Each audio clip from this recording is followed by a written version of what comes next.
That word, again, Philadelphia, the Greek, rich in language, makes distinctions between types of love, whereas our English language does not. The same, you can say, I love ice cream, and say, I love God. It's the same word. You have to figure out in context which one is more or greater or superior.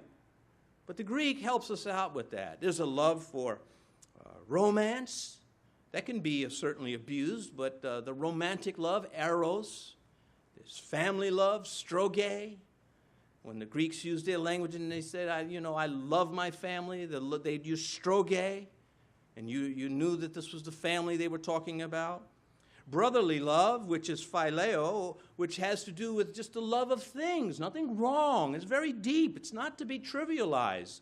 When we call someone, say they have a PhD, a doctorate, that PH stands for phileo.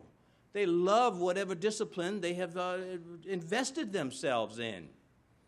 And so when he says, let Philadelphia, let brotherly love flow from you, it's not, it's just a secondary love. It's big. When Jesus asked Peter, do you have that spiritual love for me? That deep, highest love? Had Peter not stumbled before the question, he would have said, yeah, you bet your whiskers I have that love for you.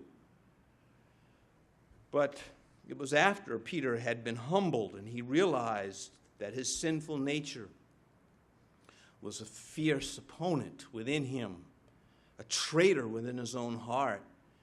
And so he responded, Lord, you know I have great love for you, but I can't say I have the greatest love. I want it. I just can't get it. And that's why in the Greek, if you look at it in the Greek, in John's gospel, where this exchange, this dialogue takes place, is Jesus, do you agape me? Do you have the spiritual love? And Peter says, no, I phileo you. I don't have the big stuff. I want it. Well, that describes all of us. Yeah, we have agape love for Christ.